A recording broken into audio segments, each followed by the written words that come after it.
ابو الحسن ندوی صاحب انتقال کر گئے، وہ بھی اپنی کتاب میں تاریخ دعوت و عزیمت میں یہی لکھ رہے ہیں۔ اور یہی نہیں بلکہ ایک بہت بڑے تحریک کے بانی مولانا مودودی صاحب ہیں، انہوں نے بھی اپنی کتاب کے اندر لکھ مارا۔ اصل بات یہ ہے، پردہ اٹھا دوں میں؟ ہاں، اصل مسئلہ کیا ہے؟ یہ مولانا امداد اللہ مہاجر مکی ایک دیوبند میں اور ایک بریلی میں، ایک ہی سکے کے دو رخ۔ ان جاہل مولویوں کی طرح گدھے نہ بنو، ان جاہل ملاؤں کی طرح اندھے رولے لنگڑے نہ بنو۔ مومن کی علامت یہ ہے کہ کوئی بھی خبر اس تک پہنچتی ہے اس کی تحقیق کرتا ہے، بغیر تحقیق کے وہ فیصلہ۔ اگر آپ پہلی مرتبہ ہماری تشریف لائے ہیں پلیز سبسکرائب کر لیجئے۔ بڑے بڑے حکیم الامت بھی لکھتے جا رہے ہیں، بڑے بڑے تنظیموں اور تحریکوں کے لیڈر بھی لکھتے جا رہے ہیں۔ ابو الحسن ندوی صاحب جو بہت بڑے مولانا تھے، انتقال کر گئے، وہ بھی اپنی کتاب میں تاریخ دعوت و عزیمت میں یہی لکھ رہے ہیں کہ مشائخ چشت نے ہندوستان میں اسلام کو متعارف کروایا، استغفر اللہ۔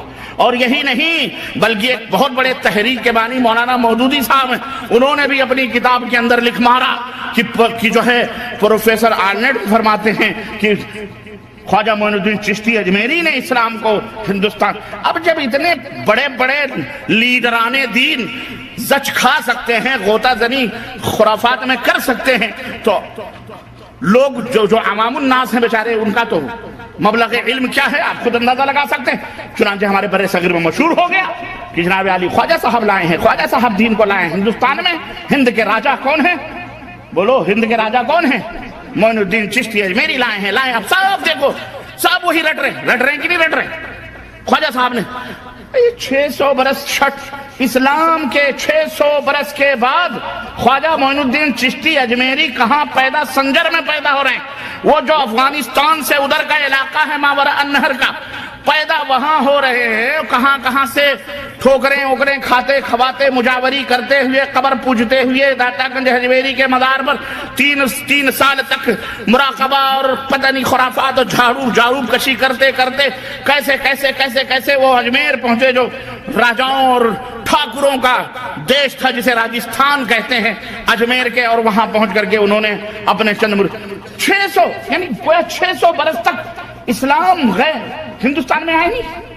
کسی کو یہ سوچنے کی نوبت نہیں ملی کہ محمد ابن قاسم رحمت اللہ علیہ 93 ہجری میں سندھ کے دروازے کھٹکھٹا رہے تھے اپنی 12,000 فوجوں کو لے کر، جو محدثین کی علماء ربانیین کی ٹیم تھی۔ 12,000 مجاہدین سندھ کے دروازے کو کھٹکھٹا ہی نہیں رہے تھے، بلکہ گھوڑوں کی ٹانگوں سے ملتان اور سندھ کی سرزمینوں کو سبزہ زار بنا رہے تھے، رحمت و شفقت کا جو ہے شامیانہ کر رہے تھے، اور لوگ جوخ در جوخ اسلام قبول کر رہے تھے۔ 93 ہجری میں اس وقت امام ابو حنیفہ رحمۃ اللہ علیہ بھی نابالغ تھے، 13 برس کے تھے۔ کتنے برس کے تھے؟ لیکن کب وہ کام لیا جاتا ہے جب آدمی اندھا ہو جائے تو اس کا کیا علاج ہے؟ اس کا یہ علاج ہے جو جب بھی ایک آدمی اندھی چال چل گیا تو اس کو جدھر بھی ڈھکیلو بھیڑ کو تو بھیڑ کی طرح چلتی۔ یہ نہ سوچیں آپ، دیکھیں عرض کرنے کا مطلب کیا ہے، یہ کہ یہی حشر ہوا ہمارے دین کے ساتھ ہو رہا ہے۔ جس نے جو کہہ دیا، حضرت ہیں، علامہ ہیں، محقق ہیں، الحاج ہیں، فلانے ہیں، آپ نام کے پہلے جو القاب ہوتے ہیں وہی سجدہ ریز ہو جاتے ہیں، عقیدت و محبت میں وہی طلبے چاٹنے شروع کر دیتے ہیں، وہی سو جاتے ہیں۔ تو پھر آگے آپ کا کیا؟ آپ کیسے تحقیق کریں گے؟ لیکن نہیں، سنو، مومن کی یہ شان نہیں ہے۔ مومن کی شان کیا ہے؟ یا ایھا الذین آمنوا ان جاءکم فاسق بنبأ فتبینوا۔ مومن کی علامت یہ ہے کہ کوئی بھی خبر اس تک پہنچتی ہے اس کی تحقیق کرتا ہے، بغیر تحقیق کے وہ فیصلہ۔ تو محقق وہ بنو، محقق۔ ان جاہل مولویوں کی طرح گدھے نہ بنو، ان جاہل ملاؤں کی طرح اندھے رولے لنگڑے نہ بنو۔ یہ تو خود ہی اندھا مقلد، اندھا کیا؟ اس حقیقت کا علم یہودیوں کو ہے، لیکن یہودیوں کے گزن، یہودیوں کے ڈسے ہوئے یہ ملا نے اس حقیقت کو نہیں سمجھا۔ اللہ کے نبی نے لعنت بھیجی، کہا تمہیں اس لعنت میں ملوث کریں گے۔ اللہ کے نبی، اللہ نے قرآن میں کہا کہ انہوں نے اپنے مولویوں کو رب کا درجہ دیا ہوا، کہا چلو تمہیں بھی ہم عقیدت و محبت کے نام پر رب کا درجہ دیا۔ اللہ تعالیٰ اللہ کے نبی صلی اللہ علیہ وسلم نے ہر بدعت کو گمراہی قرار دیا. انہوں نے کہا نہیں بدعت بھی اچھی بدعت ہوتی. یہ مولانا امداد اللہ مہاجر مکی یہ وہ گائے ہے جس کا دودھ جس کے پیٹ سے 2 بچے پیدا ہوئے. میں یہ حقیقت ہے اور میں بیان کر رہا ہوں. یہ عرس اور میلے کا بھی اسی سے تعلق. اس کے پیٹ سے 2 بچے پیدا ہوئے, ایک دیوبند میں اور ایک بریلی میں. یہ دونوں بیٹھ گئے بریلی میں. خان صاحب وہاں ہیں, وہاں خان صاحب ہیں, اور یہاں شیخ صاحب ہیں, شیخ صدیقی. کون ہے شیخ؟ یہ شیخ اور پٹھان کی لڑائی ہے اور کچھ لڑائی نہیں. اور واللہ بدلا یہ شیخ اور پٹھان کی لڑائی ہے, یہ دین کی لڑائی. دین تو اس لیے انہوں نے بنا لیا ہے تاکہ روٹی بوٹی اگر ادھر جا رہی ہے تو ادھر بھی روٹی بوٹی آئے, ورنہ یہ دونوں ایک ہی رخ کے, ایک ہی سکے کے 2 رخ ہیں. ایک ہی روپیہ ہے, اس کے 2 رخ ہیں.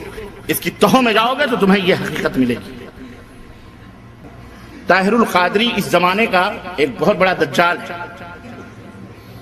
نام لینا میں مناسب نہیں سمجھتا ہوں, لیکن جو خود ہی متعارف ہوں ان کو کیا, ان کے اوپر کیا ہے نام لینا. اس نے اپنی ایک تقریر میرے پاس موجود ہے, اس میں اس نے یہ کہا ہے کہ ایک بزرگ گئے جب مدینہ تو دور ہی سے روتے روتے فضائل بیان کر رہا ہوں حضرت کے درگاہ, تو دیکھا کہ سائے گنبد خضرا میں ملگجے اندھیرے میں چند کتے بیٹھے ہوئے تھے. تو حضرت بھی چند کتے بیٹھے تھے, تو حضرت بھی جا کے آلتی پالتی مار کر ان کتوں میں بیٹھ گئے. اور کہتا ہے میں تو حضور کے دربار کا کتا نہیں کترا ہوں. کترا, کتے کی بھی تصغیر کترا. کہتا ہے میں تو کترا ہوں, کترا حضرت کے چوکھٹ کا. حضرت جا کر کے اس کتے میں بیٹھ گئے, لیکن وہ کتے بھاگے نہیں. کیوں؟ وہ معمولی کتے تھوڑی تھے. وہ کتے ہوتے تو نہ بھاگتے, وہ کتے نہیں تھے. وہ نہ جانے کہاں سے آئے ہوئے اولیاء اللہ تھے جو وہاں آرام کر رہے تھے. بھاگے نہیں اس لیے وہ کتے نہیں تھے, بھاگ جاتے تو وہ کتے. ہم نے کہا تو اپنے بزرگوں کو کتا کہہ لے, تو کتا, تیرا باپ کتا, ابن الکتا, کتے کا کتا کتا ہی ہوتا ہے. تو مومنوں کو کتا نہ کہے, یہ کتے کی نسل ہوگی اس لیے کتے. اسلام میں کوئی مسلمان کتا نہیں ہوتا, کتے کتے ہوتے ہیں. اس لیے ان کی زبانوں سے بھی وہی کتے والی بات نکلتی. میں کہتا ہوں تو کہتے ہیں ربانی کتا کہتا ہے. میں کیوں, میرے باپ کو کیا پڑی کسی کو کتا کہنے کی؟ وہ خود ہی اپنے آپ کو کتا کہتا ہے. جو خود ہی اپنے سر پہ جوتا مارے اس کو جوتا مارنے کیا پیدا؟ وہ اللہ نے زندگی میں لعنت رکھی ہوئی, تو آپ اس کو لعنت کر کے کیا پاؤ؟ عرض کرنے کا مطلب یہ ہے کہ یہودیوں نے ہمیں کہاں کہاں یہ 22 رجب المرجب امام ابو حنیفہ کے استاذ امام جعفر صادق جن کے نام کی فقہ بھی بنی ہے, فقہ جعفریہ. استاد کی فقہ نہیں مانتے, شاگرد کی فقہ لے کے چلتے ہو, نہیں سمجھ آئی. اور بیچارے وہ شاگرد اپنے امام کے لیے استاد کے لیے لڑتے ہیں کہ فقہ جعفریہ نافذ کرو نافذ کرو. لڑتے کیوں فقہ جعفریہ؟ استاد کی کیوں مخالفت کرتے ہو؟ نہیں کرنی چاہیے, لیکن بہرحال چونکہ اپنا مفاد وابستہ ہے, مصلحت ہے, اس لیے لڑتے ہیں.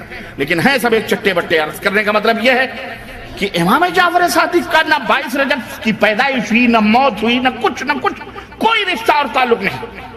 پھر کیا ہے؟ مناسب رہے رجب کے کنڈے, فاتحہ دھنا دھن ہو رہے ہیں, گوشت تک نہیں بنتے. اس دن باقاعدے پاک صاف گھر کیا جاتا ہے. یہ وجہ کیا ہے؟ اصل بات یہ ہے, پردہ اٹھا دوں میں, ہاں اصل مسئلہ کیا ہے کہ 22 رجب وہ عظیم الشان تاریخ ہے, سب کو پتا ہے, لیکن یہودیوں کو پتا ہے, مسلمانوں کو نہیں پتا ہے. جس عظیم الشان تاریخ کو ایک عظیم رہنما, وحی کا لکھنے والا, نبی کریم صلی اللہ علیہ وسلم کا اپنی زبان میں کہہ لیں تو سالہ, جس کی بہن ام حبیبہ نبی کریم صلی اللہ علیہ وسلم کی زوجیت میں, جس کا باپ بھی صحابی, جس کا باپ بھی صحابی, وہ خود بھی صحابی, 20 برس تک جس نے پوری اسلامی سلطنت میں بلا شرکت غیر حکمرانی کی ہے, اور جس کی حکمرانی کے دن سونے کے پنوں پہ لکھنے لائق 22 رجب المرجب کو وہ مبارک ہستی جو نبی کے وحی کو لکھا کرتی تھی, کاتب وحی, صحابی رسول کا بیٹا, عظیم جرنیل اور کرنیل کا بیٹا، خود بھی جرنیل، اس کا بیٹا بھی جرنیل، خود بھی 22 رجب کو وہ حادثہ سانحہ ہوا، وہ حادثہ فاجعہ ہوا جس دن اس شخص کی وفات ہوتی ہے اور وہ اس دنیا کو الوداع کہہ کر کے اللہ مالک حقیقی سے جا کے ملتا ہے۔ 22 رجب کی تاریخ وہ رجب تاریخ تھی جس نے یہودیوں کے چھکے چھڑائے تھے، جس نے یہودیوں کے دانتوں سے پسینے نکلوائے تھے۔ وہ تھے کون معلوم ہے؟ سیدنا امیر المومنین معاویہ ابن ابی سفیان رضی اللہ تعالی، زور سے کہو رضی اللہ تعالی، زور سے کہو رضی اللہ تعالی عنہما، تاکہ دشمنان کو چرکے چلے سینوں پر، چرکے چلیں، ان کے یہودیوں کو بھی چرکے چلیں۔ اور یہودیوں کو کیا نسبت ہے، لیکن انہوں نے جو ذریتیں چھوڑی ہیں اپنی اولاد، جو امیر معاویہ کو گالیاں دیتے ہیں، ان کے بیٹوں کو گالیاں دیتے ہیں، ان کے سینوں کے اوپر چرکے چلائیں۔ وہ اپنے آپ کو مسلمان بھی کہتے ہیں۔ ہم کہتے ہیں جو صحابہ کو گالی دے، جو صحابہ کی توہین کرے، اس کا اسلام میں کوئی حصہ ہو سکتا